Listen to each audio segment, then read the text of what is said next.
Today is lesson 77 and it is converting measurements.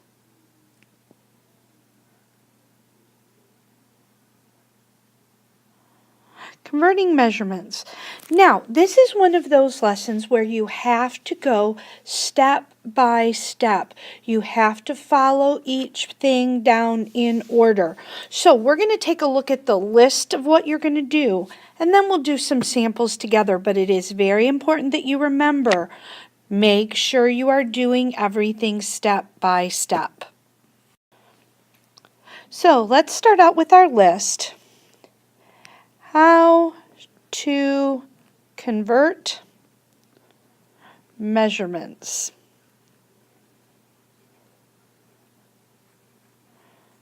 Oops, ran out of room. How to convert measurements. Now, it's very important that you do this step by step. Converting measurements is just like going from pounds to tons, from feet to inches, where you have to know the steps. It's another one of those where I don't care if you can do it in your head, you have to be able to do it out on paper, because if you can do it with the easy ones on paper, you'll be able to do it when you can't do it in your head. So let's look. Number one, first of all, is write what you know. Write what you know. This is what's given to you in the problem. So you're going to write down what you know. Now, for example, we're going to, as I give you these rules, I'm going to show you with a sample at the same one. It says a large elephant weighs 4 tons.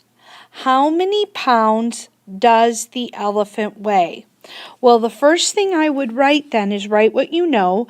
The elephant weighs 4 tons, and they want to know how many pounds does that equal.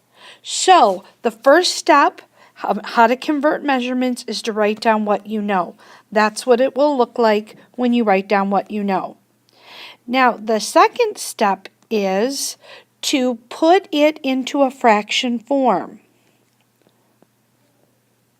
Put it into a fraction form. Now, this is why I've said to you all along, how do you put a whole number and make it a fraction?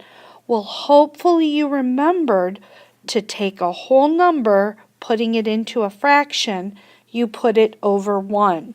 So we would say 4 tons over 1. We have now put it into a fraction form. So we took what we know, which is 4 tons. We don't know the pound yet. So we took what we know is 4 tons and we put it into a fraction form by putting it over 1. So those are the first 2 steps. Write what you know and then put it into a fraction form. Now the third step, number 3, is determine the conversion key. Determine the conversion key. Now, that is what you need to turn it into, and we'll take a look at that. We had already written down 4 tons over 1. That's what we transferred from number 2. We're going to bring it down here. Now my conversion key is what I need to know, which is 2,000 pounds. 2,000 pounds equals 1 ton. Now I have the same amount on the top and the bottom. So that is my conversion key. So determine the conversion key. And that you can use a chart for I will be giving you a chart to look at so you can use the chart to find out what your conversion key is. Now here is the very important part of your conversion key.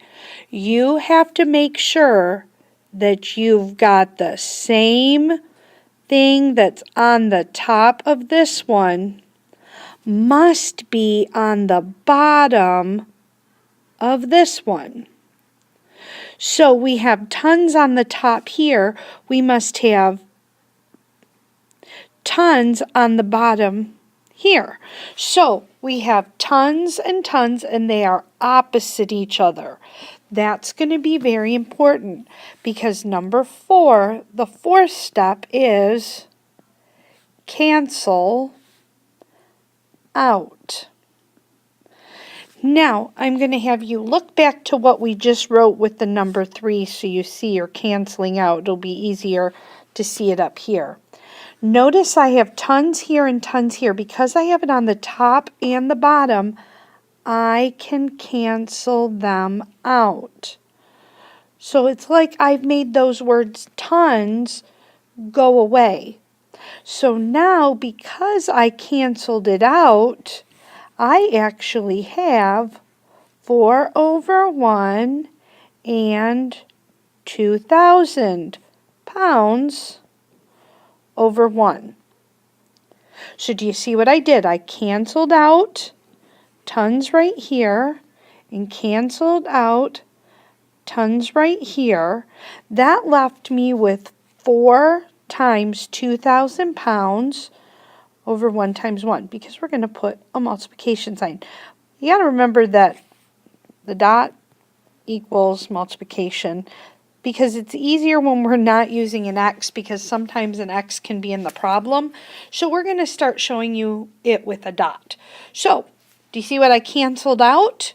There was the word tons right here and the word tons right here. But when I canceled them out, I was able to say, okay, take that away and take this away, and that's what my problem now looks like. And now step number 5 is simply multiply. To multiply. Now what I'm going to do, because we have a little more space here, I'm going to go ahead and show you the whole thing again. First step, write what I know, which is 4 tons, and I'm going to number 2, put it into a fraction form. Now I actually up here would have written 4 tons equals how many pounds, because that's what I know. Then step 2, put it into a fraction form.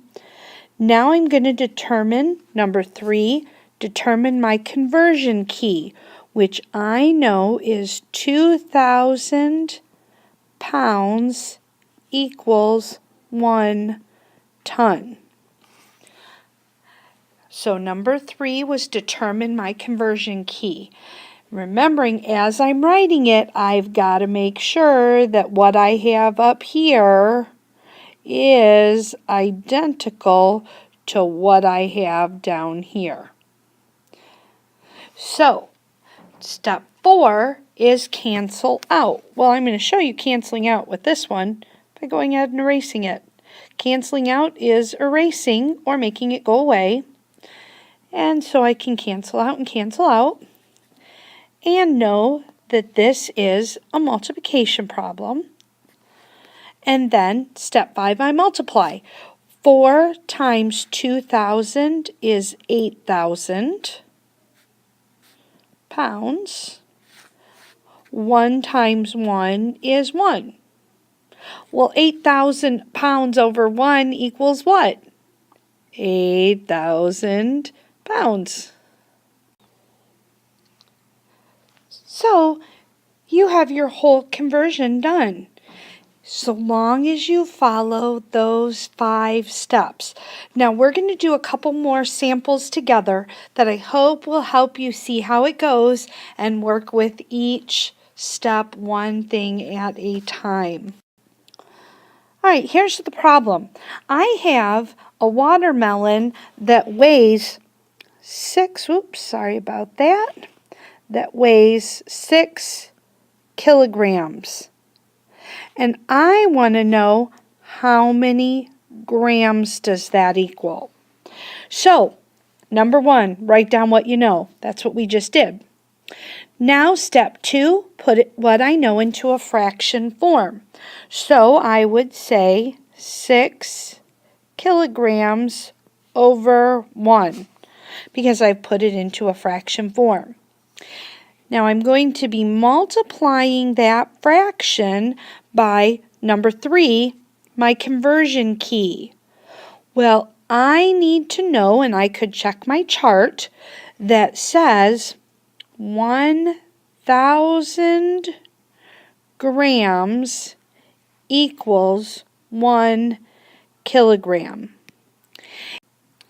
And I look at it and say, okay, I'm good because, here's my kilograms. And opposite side, here are my kilograms. Good, I'm laid out correctly. Then number 4 is to cancel out. So I'm going to take and cancel. So now I've ended up with 6 over 1 times 1,000 grams over 1 because I canceled out my 2 kilograms. Then I would say 6 times 1,000 is 6,000 grams. Don't forget your label. 1 times 1 is 1, and 6,000 over 1 equals 6,000 grams. And that would be my circled answer. So if you follow those 5 steps through, you will find this is very easy to do. Now let's try one last one together. It's, let's say here's the problem. Antone works at a sandwich shop and uses 2 ounces of cheese for every 1 sandwich. He makes 16 sandwiches. How many ounces of cheese does he use?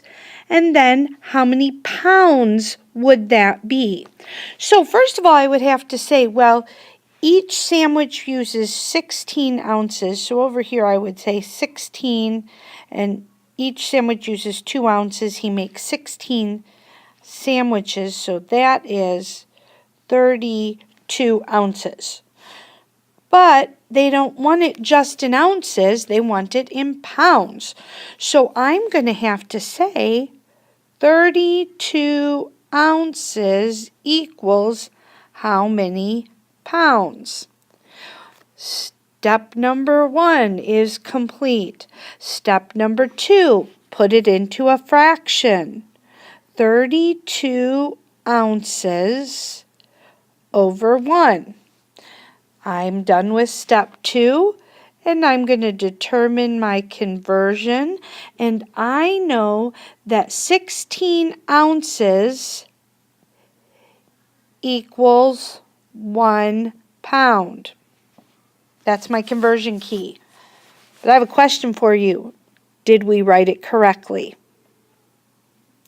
Hopefully you said no, because look, my ounces are next to each other, not opposite each other. I can't cancel when they're next to each other. So we get our handy dandy eraser, and I can say, let's fix that, because I know 16 ounces equals 1 pound. Now I'm opposite each other. So I'm going to cancel out my ounces, and I have 32 times 1 pound, which is 32 pounds. 1 times 16 is 16. Well, I would say next to myself, a fraction you know is a division problem, so if you need to write it out, you always can. 16 goes into 32. I know the answer is 2. And my label is pounds. So there, the answer is 2 pounds of cheese. So again, know those steps and be able to follow them through one right after the other.